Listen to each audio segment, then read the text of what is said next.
Olá, meus irmãos. Saúdo cada um de vocês com a graça e a paz de nosso Senhor Jesus Cristo. Amém? Bom, meu nome é Miriam Anita. Eu estou aqui para contar para os irmãos aquilo que eu entendi do texto chamado Dependência. Esse texto está no Manancial, que é uma publicação de meditações diárias da União Feminina Missionária Batista do Brasil. Eu não escrevi o texto, só vou contar para os irmãos aquilo que eu entendi. Isto dito, podemos orar.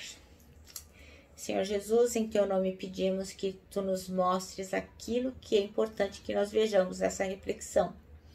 Que aquilo que a gente vai entender seja transformador e que nós possamos trazer para o nosso dia a dia. Amém. Bem, irmãos, então o texto foi escrito pelo pastor William P. Rodrigues. E ele pede que nós leiamos João,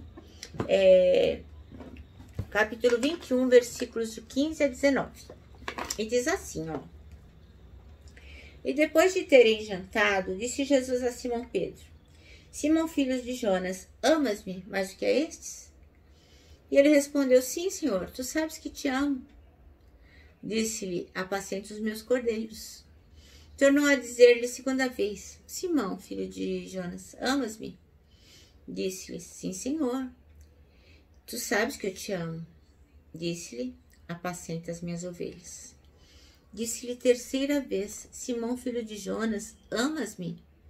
Simão entristeceu-se por lhe ter dito terceira vez: amas-me? E disse: Senhor, tu sabes tudo, tu sabes que eu te amo. Jesus disse-lhe: apacenta as minhas ovelhas. Na verdade te digo que quando eras mais moço, te cingias a ti mesmo e andavas por onde querias. Mas quando já fores velho, estenderás as tuas mãos e outro te cingirá e te levará para onde tu não queiras. E disse isso, significando com que morte havia de ele glorificar a Deus. E dito isto, disse-lhe: segue-me. Amém.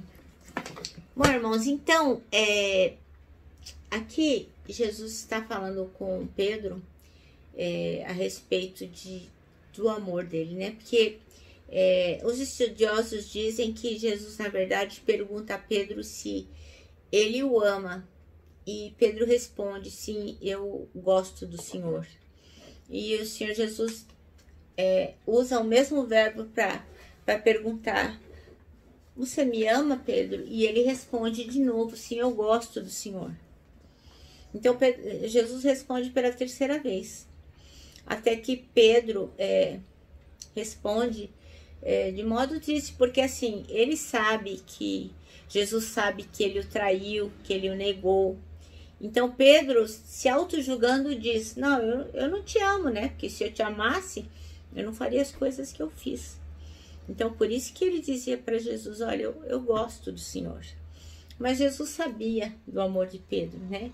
Porque Pedro era uma pessoa muito importante para Jesus, assim como cada um de nós somos. Então, independente do nosso auto-julgamento, o Senhor pede, né, que nós o amemos e que a gente possa, como Pedro, apacentar as ovelhas dele. E Pedro, ele morreu possivelmente no ano 65 depois de Cristo. Ele devia ter, acho que na verdade, talvez... já era sei lá, 37 anos, já era um senhor, digamos assim, né? Porque o que aconteceu? 64 depois de Cristo, Nero botou fogo em Roma. E ele imputou o incêndio aos cristãos. E dali iniciou-se uma grande perseguição. E certamente Pedro tenha sido arrolado nessa perseguição e por isso ele foi preso e por isso ele acabou sendo crucificado. Então, conta os historiadores que ele foi crucificado de cabeça para baixo, porque ele escolheu assim, porque ele achava que não era digno de ser crucificado na mesma posição que Jesus Cristo havia sido crucificado. Bom, irmãos, então, vamos ao nosso texto, né? O versículo escolhido é o 18, que diz assim: digo-lhe a verdade, quando você era mais jovem, vestia-se e ia para onde queria, mas quando for velho, estenderá as mãos e outra pessoa o vestirá e o levará para onde não deseja ir. que Jesus estava fazendo, então, referência à crucificação de Pedro, o jeito que ele iria morrer, né? Então, o pastor Williams aqui, ele fala sobre a dependência. E eu acrescento que dependência é você, assim, estar dependendo totalmente de alguém, é você estar subordinado, sob o domínio, sob a autoridade, a influência de alguém. É isso que é depender, né? Então, o pastor Williams diz aqui que no começo dos anos 60, inclusive foi o ano em que eu nasci, tinham muitos teólogos seculares que diziam que, assim, a humanidade já tinha alcançado a maioridade, e então não precisava mais de Deus, né? Deus era obsoleto, se tornou obsoleto. Então, essas pessoas diziam que a gente não precisava mais depender de Deus. Então, a gente viu, né, pelo decorrer da história, que essa teoria aí não provou que eles estavam certos, né? Na verdade, provou que eles estavam equivocados e que nós dependemos totalmente de Deus. Então, essa declaração não tem nenhum fundamento, pois a verdade é que a gente é pecador e vai sempre depender de Deus, não tem como ser diferente. Então, a gente depende da sua graça e da sua misericórdia. Então, quem vive sem Deus despreza o senhorio dele, né? Então, quem não reconhece que Jesus Cristo é Salvador e vive em pecado, não quer que Jesus seja Senhor da sua vida e vai viver miseravelmente no lamaçal do pecado, né? Agora, quando a gente reconhece a nossa condição de pecador e que nós dependemos de Deus, a gente é levado à compreensão de que a gente também depende um dos outros, né? Nós dependemos de Deus e dependemos dos irmãos, né? O homem não é uma ilha, né? Principalmente os cristãos não deveriam ser. Então, muitas pessoas acreditam que acham que é suficiente ir todos os domingos à igreja, sentar naquele mesmo local, né, no banco da igreja e não cumprimentar os irmãos e não compartilhar. Então, nós temos que estar ali dispostos a ouvir o que o irmão tem para dizer, a falar. Às vezes temos problemas financeiros, problemas na nossa casa, problemas de relacionamento, de trabalho. A palavra diz que nós temos que orar uns pelos outros, cuidar uns dos outros, amar uns aos outros como a gente se ama. E isso só pode existir na dependência que nós temos uns pelos outros. Então, assim, se você, se nós não desenvolvemos ainda essa dependência, nós estamos em pecado, né? Porque o homem não é uma ilha e o cristão menos ainda. Então, a frase que as pessoas normalmente dizem, você não tem nada a ver com isso, é o que mais escreve esse século, né? As pessoas desse século, individualismo, né? Eu cuido da minha vida, você cuida da sua vida. E por pior que isso possa parecer, muitos cristãos têm sido invadidos por essa ideia. Essa ideia tem invadido as igrejas, né? As pessoas acham que o individualismo é importante, né? Porque assim, eu vou confiar no irmão, eu sou melhor que o irmão, eu sei guardar segredo, o irmão não sabe, o irmão vai fofocar, eu não vou, né? Então é assim, a gente acaba se julgando melhor que o outro, e aí fica difícil depender do outro, né? Mas Jesus Cristo nos mostra que o caminho da maturidade é justamente o oposto. Ele apresenta um projeto de dependência ao dizer a Pedro que fosse amadurecendo, ele ia depender cada vez mais. Então, assim, Pedro sabia que Jesus estava dizendo para ele que ele não era um ser independente, né? Que ele teria que cuidar das ovelhas do Senhor Jesus e teria também, né, que estar dependente delas. Então, este é o caminho do discipulado. O Senhor faz o nosso próximo um instrumento de capacitação no aprendizado e na dependência. Então, o texto aqui diz que quando a gente tem uma profunda relação com Deus, a gente acaba se aprofundando com o relacionamento com o próximo. Então, que é impossível você ter uma conexão com Deus e não ter conexão com os irmãos.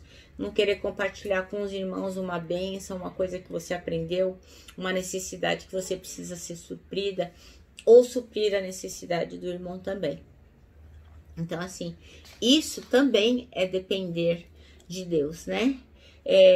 Eu me lembro aqui também que a gente tem que se lembrar, tem que ter em mente que a gente tem que depender de Deus em toda e qualquer situação. Vocês se lembram que o apóstolo Paulo falava que ele tinha um espinho na carne? A gente nunca vai saber, ou talvez lá no céu a gente possa perguntar, né, os mais curiosos. Lá em 2 Coríntios 12, ele fala assim, lá no versículo 7, mais ou menos, ele diz assim: e para que eu não exaltasse pela excelência das revelações, foi me dado um espinho na carne. Então, para quê? Para ele não se exaltar. Então, ele aqui diz que ele orou muitas vezes, orou 3 vezes para o Senhor desviar aquele espinho lá.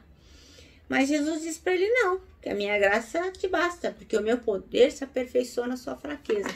Então, ele estava dizendo: Paulo, você é top, master, plus das galáxias, o máximo. Mas você depende de mim. E isso é uma lição que o irmão Paulo está nos ensinando. Então, assim, por mais que nós possamos nos achar excelentes cristãos, nós temos que ser como Paulo. Nós temos que depender do Senhor também nas adversidades. Outra coisa também que eu acho importante que nós nos lembremos de depender de Deus em relação ao tempo de Deus. Muitas vezes a gente está aflito e quer que uma coisa se resolva rapidamente, porque nós temos ansiedade, nós queremos que aquilo se resolva logo, mas nós temos que respeitar o tempo de Deus. Como Marta, lembra quando o Lázaro morreu? Ai, caramba, ela chegou para Jesus e falou: Jesus, poxa vida, se você tivesse aqui antes, meu irmão não tinha morrido, mas ok, eu confio, eu dependo totalmente do Senhor. E o Senhor fez o quê? Ele ressuscitou Lázaro. Por quê? Porque o Senhor Jesus, porque Deus, ele não trabalha no cronos. Ele não trabalha com a quantidade de segundos, minutos e de horas. Não, não. A medida de Deus não é a medida do relógio. Então, nós temos que depender de Deus, porque a medida do Senhor é a Kairos. É o tempo oportuno. É o tempo oportuno, o momento oportuno de Deus. Ele trabalha no Kairos, não é no relógio. Então, assim, o Senhor trabalha com qualidade e não com quantidade. Por isso que nós temos que depender dele totalmente, porque não há o que fazer. O Senhor vai fazer as coisas por nós oportunamente. E eu gostaria também de lembrar os irmãos do Salmo 42, né? Quando eu era jovem, as irmãs falavam assim que o Salmo 42 era o Salmo de...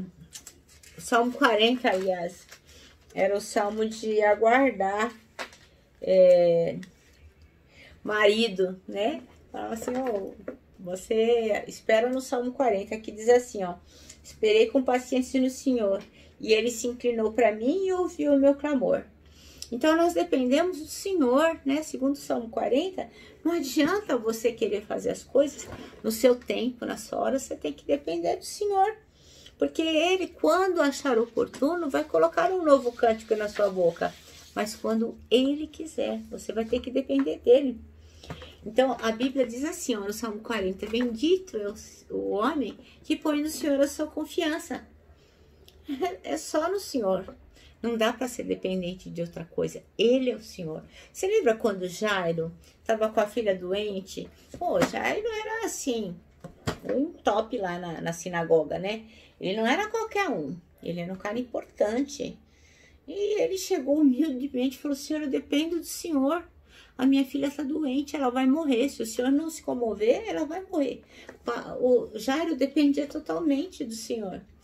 E o Senhor foi correndo para a casa de Jairo? Não. Onde ele estava, ali ele ficou, né? Ele ficou e ainda atendeu a mulher do fluxo de sangue, que era uma pessoa que dependia totalmente de Jesus, porque ela entendia que a dependência era quando você precisa de ajuda, você depende do Senhor para que ele possa ajudar. E o Senhor curou a mulher do fluxo de sangue e para Jairo também.